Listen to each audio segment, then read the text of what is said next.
Bismillah. Alhamdulillah.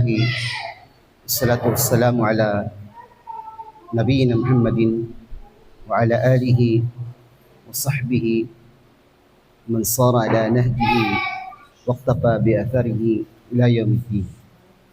Assalamualaikum jami'an warahmatullahi wabarakatuh. Last time,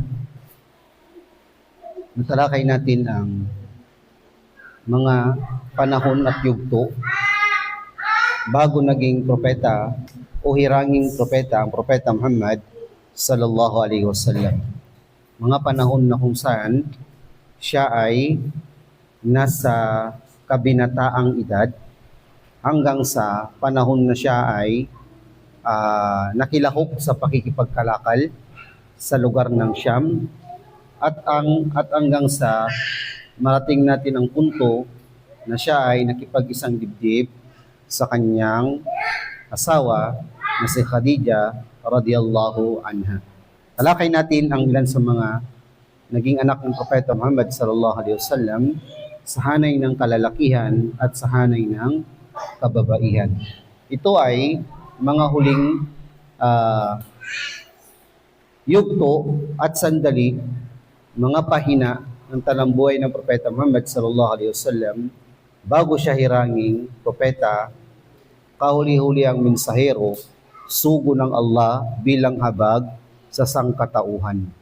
So ngayon ay dadako tayo sa susunod na kabanata ang buhay ng propeta Muhammad sallallahu alaihi wasallam bilang propeta ng Allah at ang pagdadala ng mensahe ng Allah at ang pag-aanyaya ukol dito sa panahon ng kanyang buhay at pananatili sa Makkah hanggang sa makarating sa Madina.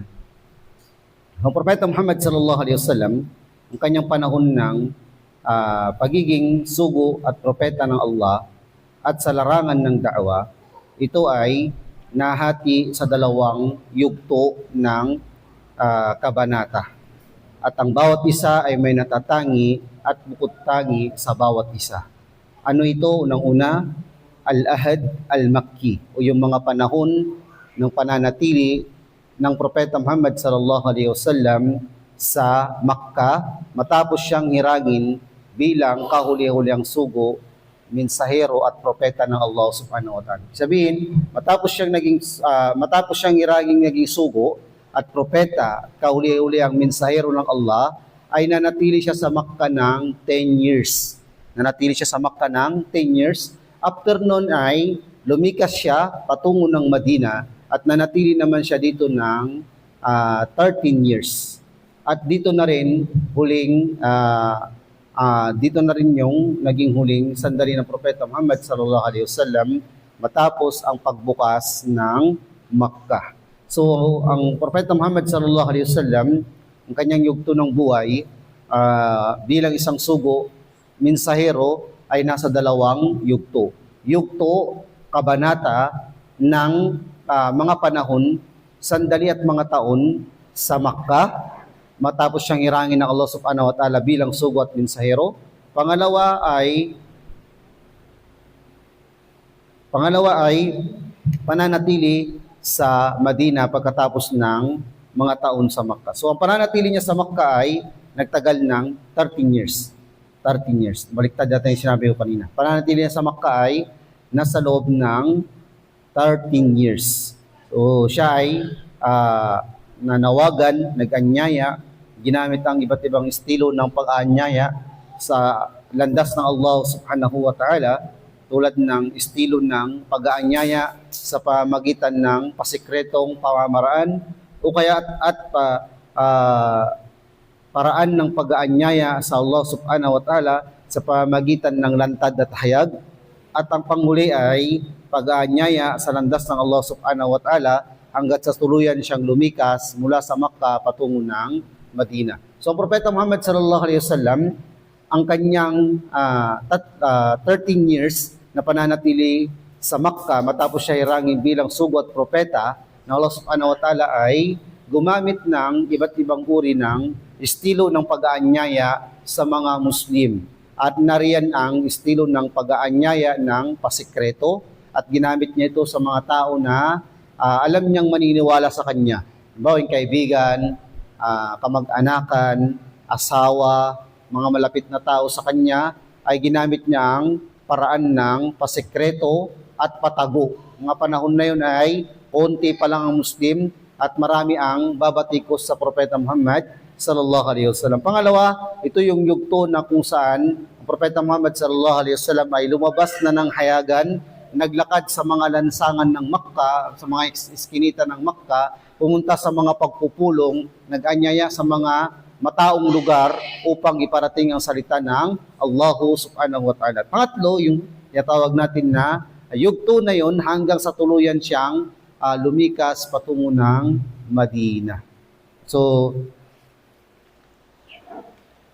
bago yun ay talakayin muna natin ang sandali ng pananatili ng Propeta Muhammad sallallahu alaihi wasallam bago siya naging propeta ng Allah subhanahu wa ta'ala. Ang Propeta Muhammad sallallahu alaihi wasallam, matapos ang pakikipag-isang dibdib niya kay Khadija radhiyallahu anha, ay nanatili pa siya sa mahabang panahon, hindi pa siya inirang bilang isang propeta. Kasi ang Propeta Muhammad sallallahu alaihi wasallam ay naikasal kay Khadija sa edad na 27 at siya ay naging propeta sa edad na 40. So between 27 and 40, ang Propeta Muhammad sallallahu alaihi wasallam ay may mga bagay na pinagkakaabalahan. Mga bagay na pinagkakaabalahan. Pero yung mga malapit na siyang umabot sa edad na 40, mga 3 taon bago siya umabot ng 40, mga 37 pataas, ay napapadalas ang Propeta Muhammad sallallahu alaihi wasallam sa pagmumuni-muni sa kanyang kapaligiran. Kung ano yung nakikita niya sa mga taga-Makka na sila ay sumasamba sa mga ribulto, mga kaugaliang namana sa mga ninuno at mga pag-uugali na hindi niya rin kinagugustuhan. So dahil dito ang Propeta Muhammad sallallahu alaihi wasallam ay mas pinipili niyang mapag-isa. So mga edad na yon, malapit na siyang mag 40 years old, ang Propeta Muhammad sallallahu alaihi wasallam ay mas minamabuti niyang lumayo sa kanyang mga kanayon, lumayo sa Makkah, sa Kaaba, lumayo sa mga pagtitipon, mga gawaing pagsamba, mga kinagisnan ng kanyang mga kapwa na nakatira sa Makkah, at pinipiling mapag-isa at nagmumuni-muni sa mga paligid niya. At ito ay isang paghahanda sa kanya ng Allah subhanahu wa ta'ala para sa mas malaking gagampanan niyang tungkulin sa hinaharap. So bago, hindi agad naging propeta ang Propeta Muhammad sallallahu alaihi wasallam nang hindi niya ibinukod ang sarili niya sa kanyang mga kapwa-tao na kasamang naninirahan sa lungsod ng Makkah. Ibig sabihin, hindi porket naging 40 siya, naging propeta siya agad. Hindi. May mga paghahandang mga taon na ang inihanda sa kanyang Allah subhanahu wa ta'ala na kung saan ang Propeta Muhammad sallallahu alaihi wasallam ay mas ginugusto niyang mapag-isa at kumukuha lamang siya ng kanyang mga baon, inumin at pagkain, kapirangkot na pagkain, at siya ay nagtutungo sa yungib ng Hira, sa bundok ng An-Nur, na mayroong kalayuan mula sa Makkah. So, kumbaga ang Propeta Muhammad sallallahu alaihi wasallam, pinipili niyang mapag-isa at pinipili niya na malayo sa mga paligid na kung saan ang mga tao ay abala sa pagsamba sa kani-kanilang mga Diyos, mga kaugalian na kinamulatan na ng Propeta Muhammad sallallahu alaihi wasallam. At dito ay ginugugol niya yung kanyang buong buwan. Tinalakay ng mga ulama na ang buwan na ito ay buong buwan ng Ramadan, nananatili dito ang Propeta Muhammad sallallahu alaihi wasallam. Anong ginagawa niya dito? Siya ay nagmumuni-muni, siya ay nag-iisip-isip, tinitignan niya yung mga paligid na kung ano yung mga napapaloob dito sa kadakilaan ng Allah subhanahu wa ta'ala. Nililinis niya ang kanyang isipan, nililinis niya ang kanyang sarili, malayo sa mga nakamulatan niyang ugali ng pagsamba ng kanyang mga ninuno at ng kanyang mga kanayon.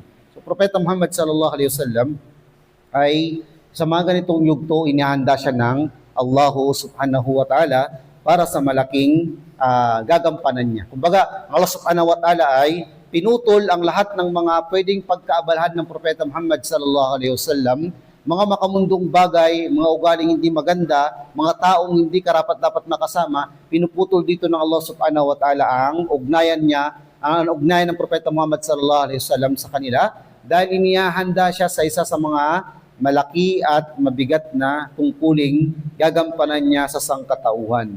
So dito ay Propeta Muhammad sallallahu alaihi wasallam, ginugugol niya ang kanyang maraming oras, ang panahon, mga buwan at linggo na malayo sa mga tao sa yungib ng Hira sa bundok ng An-Nur. So nang sumapit na ang Propeta Muhammad sallallahu alaihi wasallam sa edad na 40. So sabi natin kanina, ang Propeta Muhammad sallallahu alaihi wasallam madalas natutungo sa yungib ng Hira, mga edad na 3 taon bago siya naging 40 years old. So sa loob ng 3 taon na yun ay madalas ang Propeta Muhammad sallallahu alaihi wasallam consistent taon-taon pumupunta sa yungib ng Hira. At siya ay nananatili dito na malayo sa mga tao. So nang Propeta Muhammad sallallahu alaihi wasallam ay umabot na sa edad na 40. Bakit edad na 40? Ayon sa mga ulama, ang edad na 40, ito yung matured na pag-iisip ng isang tao. Kumbaga dito ay mas nagiging buo at ganap ng tuluyan ang pag-iisip at pag-iisip ng isang tao, pati ang kanyang utak, ang kanyang pag-unawa ay nagiging ganap sa edad na 40 years old. So, pag edad niya ng 40 years old, ay ito yung edad na kadalasang hinihirang ang isang propeta bilang isang propeta. Pero hindi naman necessary na 40 years old talaga. Kasi may mga propeta talaga na sa murang edad nagpakita sila ng mu'jiza o nagpakita sila ng himala sa pamamagitan ng Allah subhanahu wa ta'ala. Halimbawa, yung pagsasalita ni Isa alayhi salam sa duyan. So nagpakita siya ng himala sa pamamagitan ng pahintulot ng Allah sa edad na murang edad. So ibig sabihin, hindi man nangangahulugan na 40 years old lahat ng mga propeta bago sila naging propeta. Bagkus may mga paunang naging yugto at ganap sa mga ibang propeta na nagpakita sila ng himala sa pahintulot ng Allah sa murang edad na hindi umabot sa 40 years old. So, ang Propeta Muhammad sallallahu alaihi wasallam na pagkaedad niya ng 40, may mga kapansin-pansing napapansin siya sa kanyang sarili na hindi niya normal na nakikita o napapansin bago siya sumapit sa edad na 40. So ano-ano yung mga napapansin ng Propeta Muhammad sallallahu alaihi wasallam nang siya ay tumungtong ng 40. Siyempre, pag tungtong niya ng 40, may mga napansin siya na hindi pangkaraniwang na nagparanas sa kanya, ibig sabihin nagparamdam sa kanya ng pagkaedad niya ng 40. Before 40, wala pa siyang napapansin na ganito. Ano ang ilan sa mga napansin at naramdaman ng Propeta Muhammad sallallahu alaihi wasallam o naranasan niya? Unang-una dito, ang ilan sa mga bato sa Makkah ay nagbibigay ng pagbati kay Propeta Muhammad sallallahu alaihi wasallam. Mga ibang bato ay nagbibigay ng pagbati sa Propeta Muhammad sallallahu alaihi wasallam. Kaya nang tinalakay natin nung sinabi ni Bahira, nung sila ay pumunta sa Sham, tumigil sila sa lugar ng Basra, ay sabi ni Bahira kay Abi Talib, ay hindi baga ang mga bato sa mga burol na inyong dinaanan ay nagbibigay ng pagbati sa propeta at hindi sila nagbibigay ng pagbati maliban lamang sa propeta. At ito ay pagbabalita ni Bahira at ito ay nasaksihan ng Propeta Muhammad sallallahu alaihi wasallam pagkaedad niya na 40. Ang mga bato ay nagbibigay ng pagbati kay Propeta Muhammad sallallahu alaihi wasallam.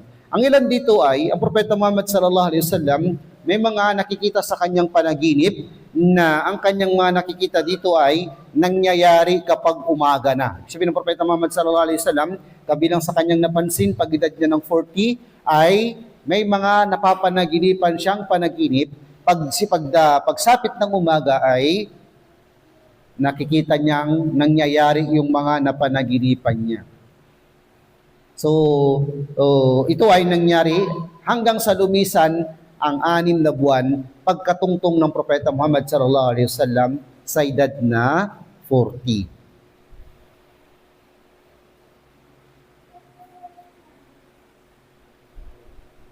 So ito ay isang paghahanda kay Propeta Muhammad sallallahu alaihi wasallam. So ibig sabihin, pagkaedad ng Propeta Muhammad sallallahu alaihi wasallam na 40 years old, hindi siya agad hinirang na propeta agad-agad pagkaedad niya ng 40.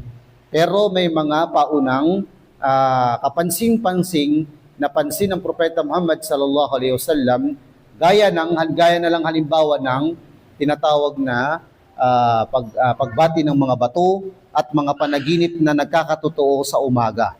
Pero hindi pa agad-agad nangyari ang pagiging propeta at nanatili itong mga kaganapan na to hanggang sa lumipas ang 6 na buwan. Sabi ng Propeta Muhammad sallallahu alaihi wasallam ay 40 years old and 6 months nang nanatili sa mga itong uri ng mga kaganapan.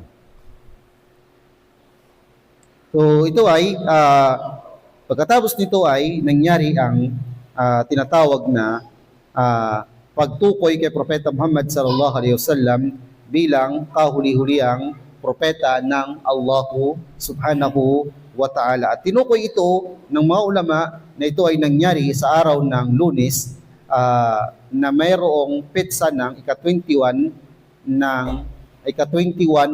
ng lumipas mula sa buwan ng Ramadan. Kasi ang Propeta Muhammad sallallahu alaihi wasallam pinanganak sa buwan ng Rabiul Awwal, Rabiul Akhir, Jumadil Ula, Jumadil Ukhra, Rajab, Sha'ban, Ramadan.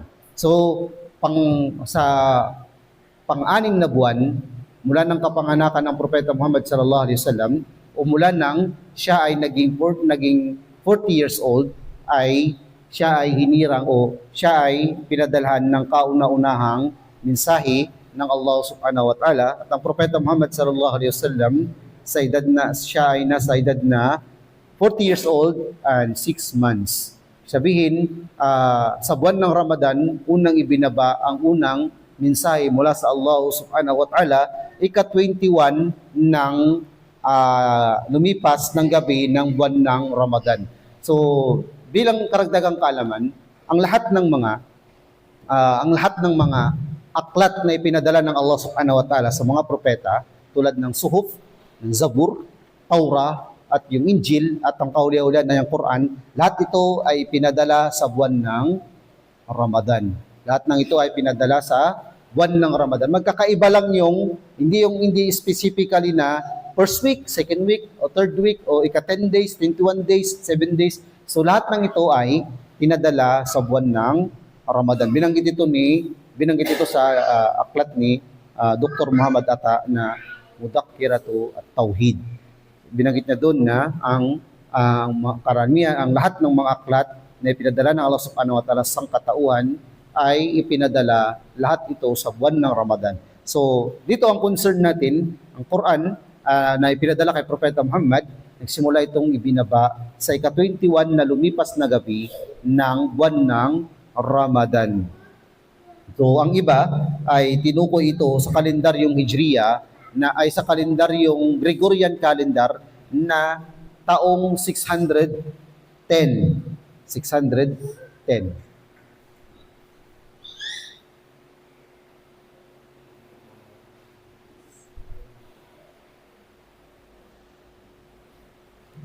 So sabi ni Aisha radhiyallahu anha,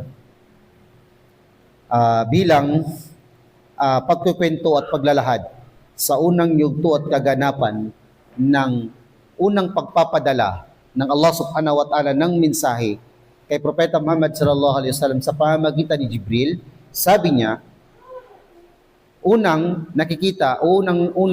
nagsimula ang lahat sa pamamagitan ng Propeta Muhammad sallallahu alaihi wasallam ay may mga nakikita sa kanyang pangapanaginip.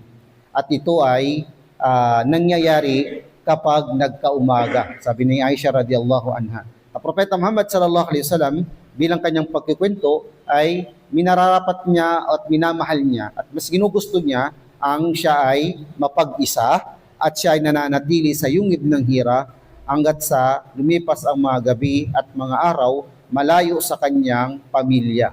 At siya ay nagbabaon lamang ng kanyang inumin at pagkain at pagkatapos ay nananatili siya dito ng matagal na panahon hanggang sa dumating sa kanya ang isang malak o isang anghel at sinabi sa kanya, "Ya Muhammad, ikra." Sinabi sa kanya na, "O Muhammad, magbasa ka." Sabi ng Propeta Muhammad sallallahu alaihi wasallam, ma ana biqari." Hindi ako marunong bumasa. Sabi ng at siya ay ano ba yung tawag doon, yung niyakap ng mahigpit at pagkatapos ay pinakawalan siya, pagkatapos sinabi na naman sa kanya, "O Muhammad, magbasa ka." At ang sagot ng Propeta Muhammad sallallahu alaihi wasallam ay, "Hindi ako marunong bumasa." Pagkatapos niyakap na naman siya ng mahigpit at tapos ay binitawan na naman siya at sinabi sa kanya na, "O Muhammad, magbasa ka." At sinagot na naman ng Propeta Muhammad sallallahu alaihi wasallam sa panghuling-huling pagkakataon na, "Hindi ako marunong bumasa." At ganun na naman ang ginawa sa kanya, niyakap siya ng mahigpit pagkatapos ay binitawan siya. At doon inilahad o doon isinalaysay o doon inireveal ang unang aya sa banal na Quran sa Suratul Alaq at sinabi ng Allah subhanahu wa ta'ala sa pamagitan ni Jibril alayhi salam, "Ikra bismi rabbikal ladzi khalaq, khalaqal insana min 'alaq, ikra wa rabbukal akram." Ito yung sa Suratul Alaq. Verse 10 o verse ilang aya mula sa Suratul Alaq. So mga unang kabanata ng Suratul Alaq. So ang pangyayari dito, nagpakita si Jibril alayhi salam kay Propeta Muhammad sallallahu alaihi wasallam at inutusan siyang bumasa. Tumanggi ang Propeta Muhammad sallallahu alaihi wasallam, niyakap siya ng maigpit, tapos binitawan siya. Nangyari ito ng 3 beses. Pagkatapos ay sinabi na ni Jibril alayhi salam ang ipinaparating ng Allah subhanahu wa ta'ala sa kanya. So ang Propeta Muhammad sallallahu alaihi wasallam ay umuwi ng may kasamang pagkatakot sa kanyang sarili. May pagkatakot, nanginginig at hindi may paliwanag ang sobrang nararamdaman niya sa kanyang nakita at ganun din sa kanyang nangyari sa kanyang sarili. So kung ang tao ay merong isang bagay na unang nangyari sa kanya na kahindik-hindik, sigurado ito pag kanyang matapos ang pangyayaring yun ay magkakaroon siya maaari ng trauma o kaya naman ay magkakaroon ng kahindik-hindik na sandali na hindi niya malilimutan sa kanyang buhay. So Propeta Muhammad sallallahu alaihi wasallam, umuwi siya kay Khadija habang siya ay takot na takot at hindi may paliwanag ang kanyang sarili. Sinasabi niya, "Zammiluni, zammiluni, takpan niyo ko, ganun." Sa ibang narration, sinabi niya pa na, bigyan niyo, buhusan niyo ko ng malamig na tubig. Buhusan niyo ko ng malamig na tubig.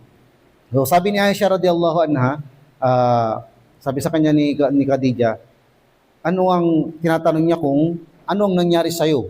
Sabi ni Propeta Muhammad sallallahu alaihi wasallam, "Ako ay higit na natatakot para sa aking sarili." Ako ay higit na natatakot sa aking sarili. Sabi ni Khadija radhiyallahu anha bilang pagpapalakas ng loob. Ito yung maganda sa side ng mag-asawa. Kapag ang isa ay nanghihina, physically, mentally at spiritually, dapat yung isa ay tutulungan niya. Hindi yung nanghihina na nga physically, emotionally, spiritually, sinususugan pa ng kabila. Diba yung mga ganung bagay? So, Propeta Muhammad sallallahu alaihi wasallam, nasa yugto siya na takot, di niya mapaliwanag ang sarili niya. Sinasabi niya kay Khadija na, "Natatakot ako para sa aking sarili." Ano yung response ni Khadija? Ito yung response ng isang matalinong babae. Ito yung response ng isang matalinong may bahay. Ito yung response ng isang malakas na iman na babae. Kasi kapag ang asawa mo ay takot ka na nga, tatakutin ka pa, parehas kayong dalawang takot, nagsama kayong mga matatakutin. Magsama kayong mga matatakutin. So kung yung asawa mo takot na takot, di ba may kinakatakutan sa bahay, merong mga gumagalaw, may naririnig, dapat ikaw malakas din ang loob mo kahit sa labas mo.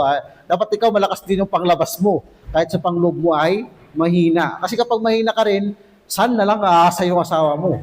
Parehas kayong takot, tapos ikaw ay takot na takot pa. Minsan yung lalaki pa yung mas takot na takot kaysa sa babae.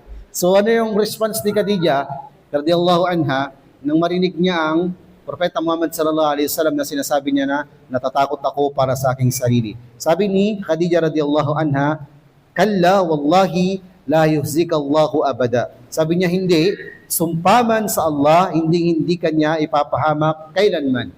Hindi kanya ipapahamak kailanman. Ibig sabihin yung nararanasan, naranasan, nasaksiyan ng Propeta Muhammad sallallahu alaihi wasallam, hindi ito sinyalis na ipapahamak siya ng Allah subhanahu wa ta'ala. Ito yung matalinong response mula sa isang may bahay na may matatag na iman. So, kukunin nating aral dito na maging Khadija tayo sa lakas ng iman, di ba? Maging Aisha tayo sa sabar. Ganun na mga bagay, di ba?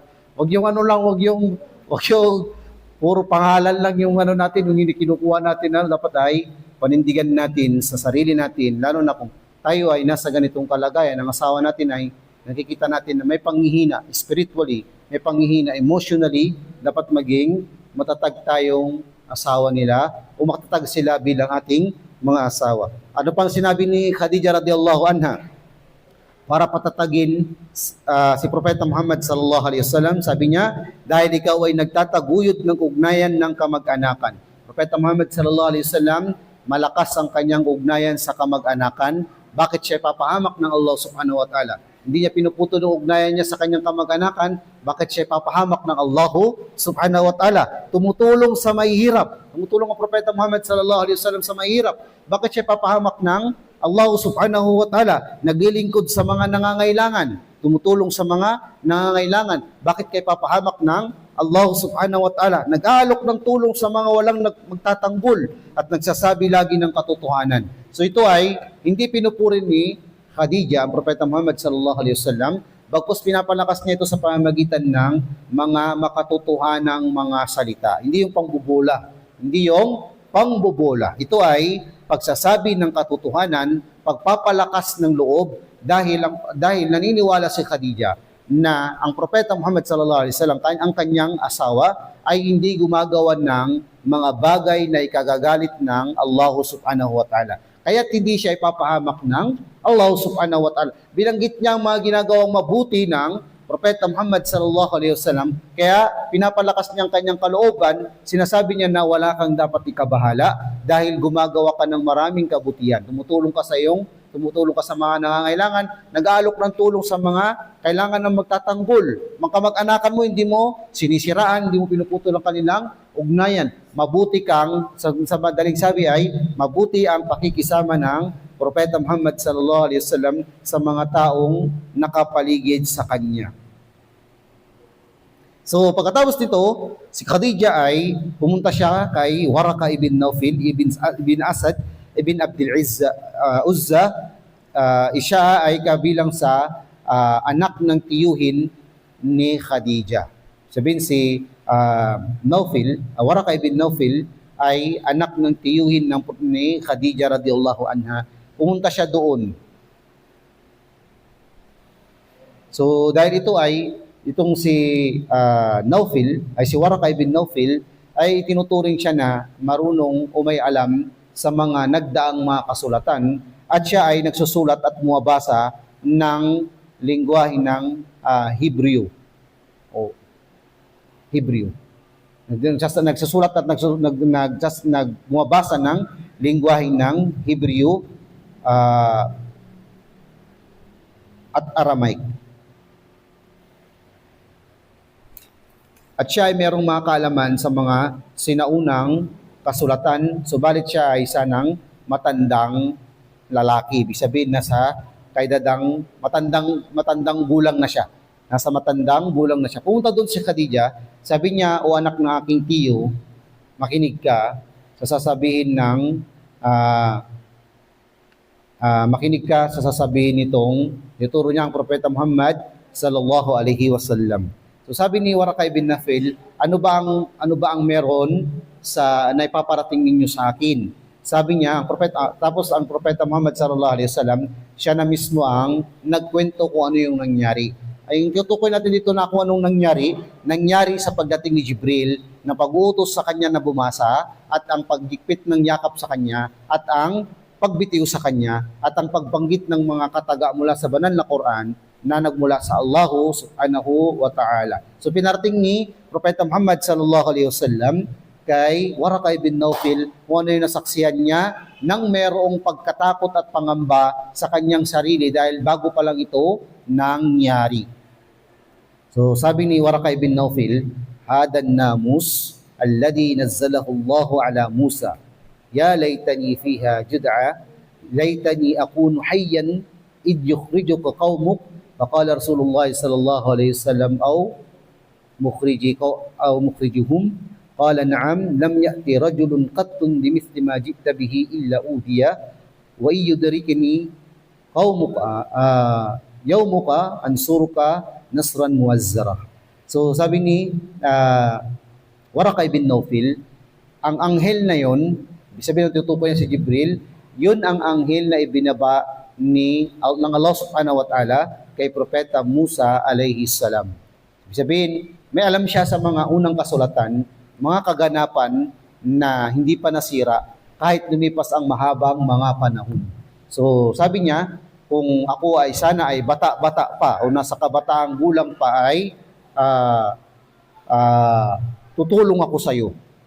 Sabi niya, sana masaksihan ko yung mga araw na palalabasin ka ng iyong mga kanayon. Ibig sabihin, palalabasin ka, palalabasin ka mula sa Makkah. So nagulat ang Propeta Muhammad sallallahu alaihi wasallam. Sabi niya, yung mga kanayon ko ba, pagdating ng panahon, palalabasin ako sa kung saan ako naroroon? Sabi niya, oo. Sabi ni Waraka ibn Nawfil, oo, sapagkat sabi niya, walang dumating na propeta na gaya ng kung ano yung meron ka ngayon, maliban na lamang pinalabas siya sa kanilang nasyon, pinalabas siya ng kanyang mga kanayon sa lugar kung saan siya naroroon. At ito ay laging binabanggit ng Allah subhanahu wa ta'ala sa maraming talata sa banal na Quran na pinalabas nila si Noah alayhi salam, si Shuaib, si Saleh, si Hud, si Propeta Musa, kung paano yung mga ginawa ng mga kanayon nila nang matapos silang magsabi na sila ay propeta ng Allah, matapos silang sabihin na walang ibang sasabayin maliban kay Allah. Anong sinabi ng mga kanayon nila ay pinapalabas sila. Yung iba tinatangkang patayin. Yung iba kung sinasabi nila kung wala lang nagtatanggol sa iyo ay matagal ka na naming pinatay. So hindi malayo na katulad ng sinasabi ni Waraka ibn Nawfil na sana ako ay nasa kalakasang gulang pa. Kalakasang gulang pa at masaksiyan ko kung ano yung gagawing paglalabas o gagawing pagtataboy sa iyo ng iyong mga kanayon at tutulungan kita ng nazran muazzara. Ibig sabihin yung tulong na mahigpit na pagtulong. Ibig sabihin, nangangahulugan yun na kapag nasaksiyan niya ang Propeta Muhammad sallallahu alaihi wasallam, yung mga sandali na itinataboy siya ng kanyang mga kanayon, dahil sa sinasabi ng Propeta Muhammad sallallahu alaihi wasallam na siya ay sugo at siya ay propeta ng Allah at walang ibang dapat sambahin maliban kay Allah, itataboy siya ng mga kanayon. Sabi ni Waraka ibn Nawfil, sana malakas pa ako para ipagtanggol kita laban sa kanila. Sana malakas pa ako para ipagtatanggol kita laban sa iyong mismong mga kanayon. So balit ang katotohanan, ang mga panahon na yon, unang yugto ng pagpapadala ng mensahe ng Allah kay Propeta Muhammad sallallahu alaihi wasallam, nasa katandaang gulang na si Waraka ibn Nawfil. At hindi nagtagal, matapos niyang ilahad kay Waraka ibn Nawfil, ang nangyari sa kanya sa unang beses na pagdating ni Jibril alayhi salam, ay namatay na rin si Waraka ibn Nawfil. Sabihin, yung tao na nagsabi at nagpatunay kay Propeta Muhammad sallallahu alaihi wasallam, nagpabalita sa kanya ng maaring mangyari sa kanya sa inaharap, dahil nakita niya ito sa mga naunang mga kasulatan kung ano ang ginawa ng mga kanayon ng mga propeta sa kanilang mga propeta, matapos silang maglahad ng walang ibang dapat sambahin maliban kay Allah, ay itinataboy sila. Alam niya na itataboy din ng Propeta Muhammad sallallahu alaihi wasallam. Kaya nga lang ay sa ganitong mga yugto, matanda na siya at hindi niya rin kayang ipagtanggol ang sarili niya. Paano niya pagtatanggol ang Propeta Muhammad sallallahu alaihi wasallam? At sa mga ilang mga araw ang lumipas, namatay din si Waraka ibn Nawfil. Waraka ibn Nawfil. So pagkatapos nito ay lumipas ang mga sandali at pagkakataon, hindi pa ulit bumaba si Jibril alayhis salam. Sabi ng ilan sa mga historian umabot ito ng 30 days, 21 days, 10 days, o 15 days. May mga, ibig sabihin, hindi naman totally tumagal pa ng mahabang buwan. Sa mismong taon, mismo ng unang ipadala ang unang mensahe kay Propeta Muhammad sallallahu alaihi wasallam. May mga iba nagsasabi na tumagal ito ng 3 taon at 2 buwan. Pero ito ay hindi ko alam kung merong basihan. Ang iba naman nagsasabi na 15 days. Pero ayon sa ilang mga ulama ay ito ay mahinang opinion o pananaw. So ito ay sa madaling sabi, matapos ang unang pagbaba ng mensahe kay Propeta Muhammad sallallahu alaihi wasallam, nanatili ang ilang mga araw bago tuluyan ulit bumaba ang pangalawang mensahe mula sa Allah subhanahu wa ta'ala sa pamamagitan ni Jibril alayhi salam. Pero ang Propeta Muhammad sallallahu alaihi wasallam, after ng unang pagbaba ng mensahe sa pamamagitan ni Jibril alayhi salam, ang Propeta Muhammad sallallahu alaihi wasallam nanatiling malungkot, nalulugmok, at ay nasa kalagayan ng pagkabalisa. Binanggit ng ilan sa mga historian na ang Propeta Muhammad sallallahu alaihi wasallam ay dumating sa yugto na sa sobrang pagkalugmok at sobrang pagkalungkot niya, ninais niyang umakyat na lamang ng bundok at hiulog na lang yung sarili. Ito, ko alam kung ito ay totoo. So siguro ang pinaparating dito ay sa tindi ng nangyari sa Propeta Muhammad sallallahu alaihi wasallam at sa tindi ng lungkot niya ay ninais niya na umakyat ng bundok at ihulog na lang yung kanyang sarili. Sabi ng mga ilang scholar ay ito ay may katotohanan at idagdag pa nila na sa tuwing ninanais ito ng Propeta Muhammad sallallahu alaihi wasallam na gawin ay nagpapakita sa kanya si Jibril o lumalabas sa kanya nagpapakita si Jibril at sinasabi niya, "O Muhammad, ikaw ay sugo ng Allah at katotohanan yun." Tapos ay maano na naman siya, kumbaga babalik na naman siya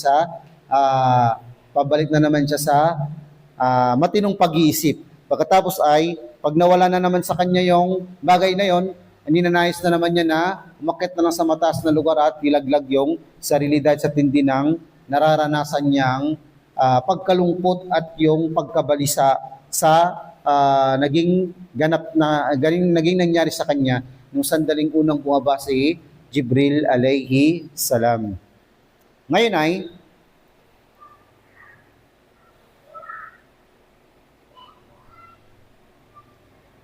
sabi ni Ibn Hajar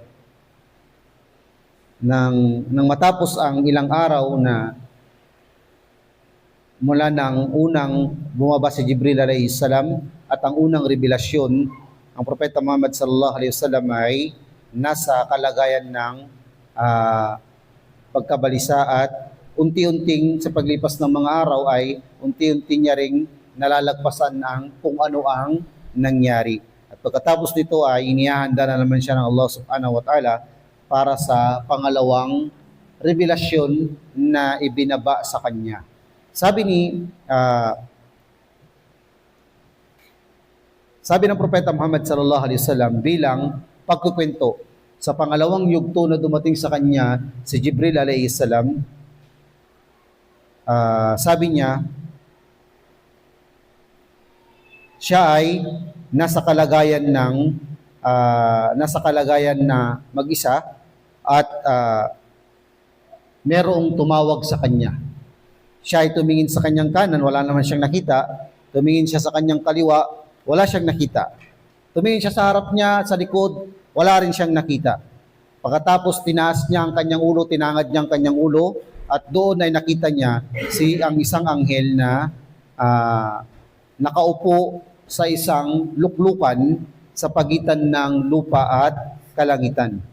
At ang Propeta Muhammad sallallahu alaihi wasallam ay halos mahimatay nang makita niya yung ganitong yugto. At siya ay bumalik sa kay Khadija radhiyallahu anha, at dito nga yung sabi niya takpan siya. At dito ibinaba ng Allah subhanahu wa ta'ala ang pangalawang kabanata mula sa pangalawang mga aya na kung saan sinabi ng Allah subhanahu wa ta'ala, Ya ayuhal muddathir, qum fa'andir, wa rabbaka fakabbir, wa thiyabaka fatahhir, wa rujza fahjur. Sa surah Al-Muddathir. So ito yung pangalawang yugto na ibinaba ng Allah subhanahu wa ta'ala ang pangalaang mga talata mula sa banal na Quran kay Propeta Muhammad sallallahu alaihi wasallam. At pagkatapos nito ay nagsunod-sunod nang dumating ang mga wahi, ang mga revelasyon mula sa Allah subhanahu wa ta'ala patungkol papunta kay Propeta Muhammad sallallahu alaihi wasallam sa loob ng 23 years. So ang mga ayat sa banal na Quran ay bumababa pagkatapos ang Propeta Muhammad sallallahu alaihi wasallam ay nire-recite niya ito sa mga writer na sa mga sahabi tulad ni Ibn Abbas, Ali bin Abi Talib. Tapos sinusulat nila ito sa mga unang yugto, sinusulat nila ito sa mga dahon, sa mga balat ng punong kahoy, at kung saan malalapad na mga balat ng mga kahoy, doon nila sinusulat yung mga aya na ito. At pagkatapos ay nire-recite nila kay Propeta Muhammad sallallahu alaihi wasallam. So ang buong Quran, hindi ito nailimbag ng buo katulad ng nakikita natin sa ating mga masjid na nasa buong mushaf na kaya ng nakikita natin ngayon. Sa panahon ng Propeta Muhammad sallallahu alaihi wasallam, hindi ito nasulat o hindi ito nailimbag sa isang mushaf. Kailan ito nailimbag sa isang mushaf? Sa panahon ni Abu Bakar As-Siddiq sa pamamagitan ng opinion ni Umar ibn al-Khattab. Dahil sa panahon ng pagkamatay ng Propeta Muhammad sallallahu alaihi wasallam, ang sumunod na khalifa ay si Abu Bakar As-Siddiq at natakot si Umar ibn al-Khattab na baka mawala ang nang tuluyan ang buong Quran dahil sa mayroong isang digmaan na karaniwang namatay dito ay huffadul Quran. Karamihan ng namatay dito ay mga nakasaulo, nakamemorya ng Quran. Kaya naman si Umar ibn al-Khattab ay sinasuggest niya, binibigyan niyang opinion kay Abu Bakar As-Siddiq na isulat o ilimbag ang Quran magkaisa sa isang mushaf para hindi mawala ang Quran katulad ng pagkawala at pagkasira ng mga naunang mga kasulatan bago ang Quran. So sa una ayaw ni Abu Bakar As-Siddiq kasi nga hindi naman ito naisulat sa panahon ng Propeta Muhammad sallallahu alaihi wasallam. Pero ito ay opinion mula kay Umar ibn al-Khattab at maganda yung opinion. Ay ang Propeta Muhammad sallallahu alaihi wasallam sinasabi niya, "Alaykum bisunnati wa sunnatil khulafa ar-rasyidin al-mahdiyyin min ba'di wa addu 'alayha bin nawajid." Panghawakan ninyo ang aking mga sunna at sunna ng mga pinatnubayang khalifa. So ito ay isa sa mga nailimbag ng mga khalifa na pinatnubayan patapos ng Propeta Muhammad sallallahu alaihi wasallam. So ito ay nailimbag sa isang mushaf na nakikita natin ngayon at ito ay sa pamagitan ng humingi ng opinion din si Abu Bakar As-Siddiq kay Zaid ibn Thabit dahil si Zaid ibn Thabit ay kabilang sa mga nakamemorya at nakapag-recite ng Quran sa panahon ni Propeta Muhammad sallallahu alaihi wasallam. Sa panahon ni Propeta Muhammad sallallahu alaihi wasallam. So, balik tayo dun sa aya. So, ang sumunod na verse ay Ya ayuhal muddathir, tinatawag ng Allah subhanahu wa ta'ala ng Propeta Muhammad sallallahu alaihi wasallam na nagbalot ng kanyang sarili dahil sa takot at pangamba matapos na makita ang mensahero ng Allah subhanahu wa ta'ala si Jibril alayhi salam. Sinabi niya, "Qum fa'andir, tumayo ka at magbigay ka ng babala o Muhammad." Tumayo ka at magbigay ka ng babala mula sa parusa ng Allah subhanahu wa ta'ala, mula sa pagsamba bukod sa Allah subhanahu wa ta'ala at ang kadelikaduhan ng gawain na ito. Sabihin, tumayo ka, hindi yung maglulugmok ka dyan, hindi yung babalutin mo yung sarili mo, hindi yung mag-steady ka dyan sa isang lugar. Tumayo ka o Muhammad, sabihan mo at babalaan mo ang mga tao sa iyong mga kanayon na sa kadelikaduhan ng pagsamba bukod sa Allah at ang parusa na maaari nilang matamo kung sila ay namatay na sumasamba maliban sa Allah subhanahu wa ta'ala. Wa rabbaka fakabbir. Sabihin nito at ang iyong Panginoon ay iyong dakilain. Ibig sabihin, huwag kang magtatambal sa iyong Panginoon o Muhammad, bagkus sa kanya lamang ang pagsamba, pagdakila na nararapat. Wa thiyabaka fatahhir. Ang ibig sabihin nito ay at ang iyong kasuotan ay iyong dalisayin. Bagamat ang ilan sa mga ulama ay ang tinutukoy nila dito hindi yung literal na damit na dapat dalisayin, bagkus ang iman na dapat dalisayin sa isang tao. Lahat naman ito ay parehas. Kailangan malinis ang sarili at kailangan malinis ang sarili sa pamamagitan ng malinis na kasuotan. Ganon din malinis ang ating spiritual sa pamamagitan ng tamang pagkilala sa kadakilaan ng Allahu subhanahu wa ta'ala. Warrujza fahjur. Ibig sabihin nito sa pinakamalapit na kahulugan at lumayo ka o Muhammad sa anumang maaring maging dahilan ng pagkagalit ng iyong Panginoon sa iyo. Sabihin, layuan mo lahat ng kasalanan at maaring maging dahilan ng pagkagalit sa iyo ng Allahu subhanahu wa ta'ala. So, sa madaling sabi, ito yung pangalawang yugto na nagpadala ang Allah subhanahu wa ta'ala ng mga talata sa banal na Quran sa pamagitan ni Jibril alayhi salam kay Propeta Muhammad sallallahu alayhi wasallam. Kaya tulad ng sinabi dito kanina, na pagkatapos nito ay hindi rin naglaon, nagkasunod-sunod at nagkatuloy-tuloy na din ang pagbaba ng mga mensahe ng Allah subhanahu wa ta'ala, mga talata sa banal na Quran sa pamagitan ni Jibril alayhi salam kay Propeta Muhammad sallallahu alaihi wasallam. So pagdating sa mga mensahero ng Allah sa pagpapadala ng mga talata at ng kanyang mga mensahe sa kanyang mga propeta, ang pinakabukod tangi na pinagkakatiwalaan at nakatalaga ang gawain nito ay si Jibril alayhi salam. Siya ang tinalaga ng Allah na tagapagdala ng mensahe niya para sa kanyang mga piling mga propeta.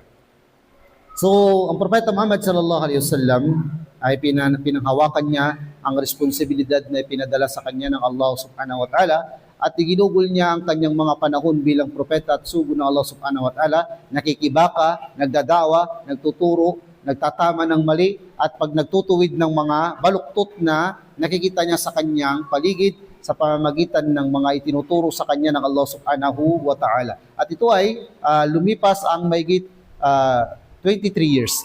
Ang pagbaba ng Quran, hindi ito ibinaba ng isang libro kay Propeta Muhammad sallallahu alaihi wasallam. Bagkus ito ay ibinaba talata by talata, chapter by chapter, sura by sura. At ito ay nangyayari sa pamamagitan ng mga situational na mga kalagayan. Halimbawa, may nagtanong kay Propeta Muhammad o kaya naman ay may nangyari, bababa ang aya, may sinabi, bababa ang aya, may mga lihim, bababa ang aya, mga kaganapan.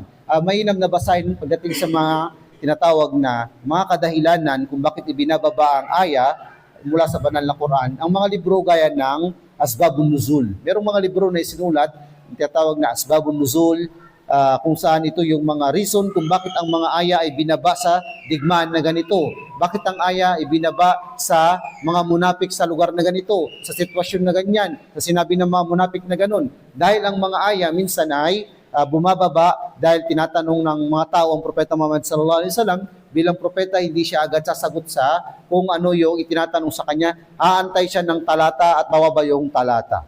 Bawa pagtatanong ng mga kuffar, Quraysh na, sino ba yung sinasamba mo Muhammad na Allah? Pakilala mo naman sa amin. So sa una hindi agad sumagot ang Propeta Muhammad sallallahu alaihi wasallam at bumaba ang aya, Qul huwallahu ahad, Allahu samad, lam yalid walam yulad, walam yakun lahu kufuwan ahad.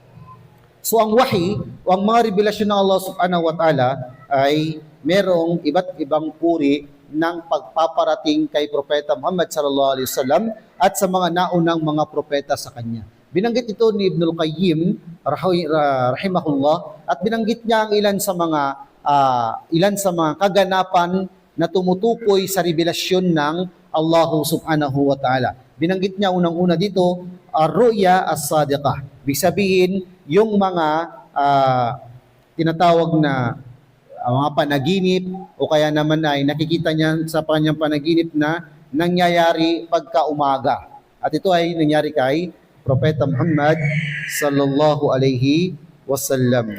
Pangalawa, ma kana yulkihi al-malak fi raw'ihi wa qalbihi min ghairi an yarah. Ibig sabihin nito ay ito yung ipinapadala ng anghel sa diwa at puso ng Propeta Muhammad sallallahu alaihi wasallam sa kapahintulutan ng Allah nang hindi nakikita ng Propeta Muhammad sallallahu alaihi wasallam ang anghel na iyon. Ibig sabihin ito ay pinapadala sa puso at diwa ng Propeta Muhammad sallallahu alaihi wasallam na hindi siya nakakita ng anumang anghel patungkol dito. Hindi niya nakikita si Jibril alaihi salam.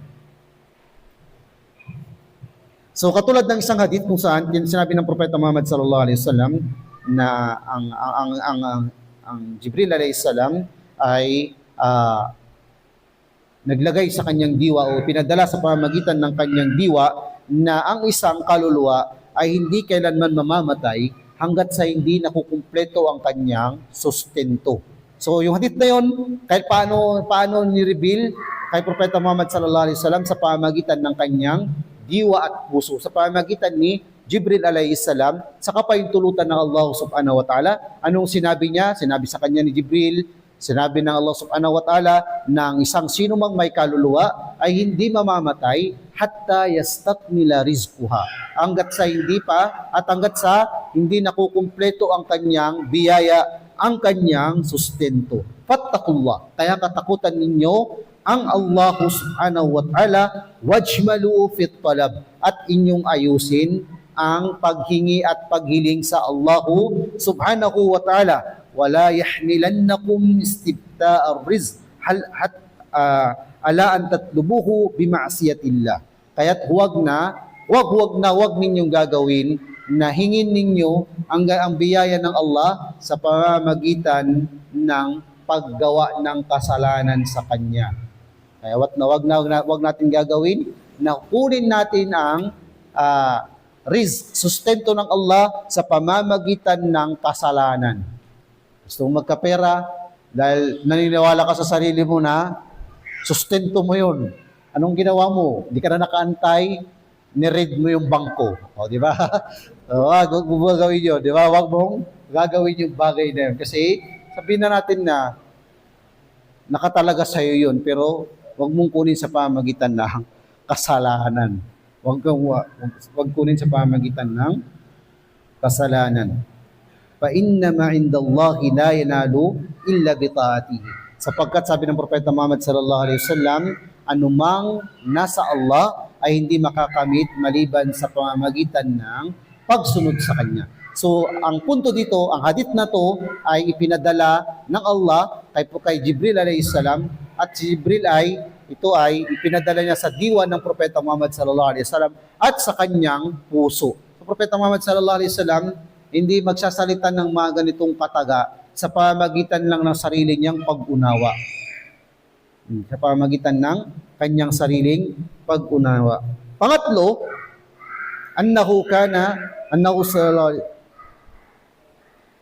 pangatlong paraan ng pagpapadala ng mensahe ng Allah subhanahu wa ta'ala sa pamamagitan ni Jibril alayhi salam sa kanyang mga propeta o kay Propeta Muhammad sallallahu alaihi wasallam ay sa pamamagitan ng paghuhugis anyong tao ni Jibril alayhi salam at ang pagkausap sa kanya nito ng face-to-face o personal. Katulad halimbawa sa pangalawang hadith ng Arba'un an-Nawawi, sa hadith ni Umar ibn al-Khattab radiyallahu an, sinabi niya na mayroong lalaking dumating sa amin habang kami ay kasama ng Propeta Muhammad sallallahu alaihi wasallam, nakadamit ng sobrang puti at ang kanyang buhok ay sobrang itim.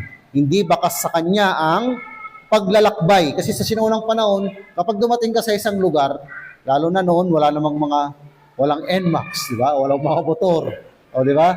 Ang pinakamabilis na sasakyan noon ay Ferrari, kabayo, kamilyo, asno. Kaya pag dumating ka sa isang lugar, sigurado nagbago yung kulay mo. Kung maputi ka, mangingitim ka. Kung maiksi yung buhok mo, magiging long hair ka. Bakas sa'yo yung pagod, bakas sa damit mo yung mga alikabok at talagang mukha kang manlalakbay. Sa panahon natin ngayon, hindi na mukhang ganun. So sabi ni Umar ibn Khattab, nakaupo kami isang araw, may dumating na isang lalaki, sobrang puti ng damit, sobrang itim ng buhok, walang nakakakilala sa kanya, at umupo siya sa harap ng Propeta Muhammad sallallahu alaihi wasallam. Pinatong niya ang kanyang kamay sa hita ng Propeta Muhammad sallallahu alaihi wasallam at tinanong niya ang Propeta Muhammad sallallahu alaihi wasallam, ano ang Islam?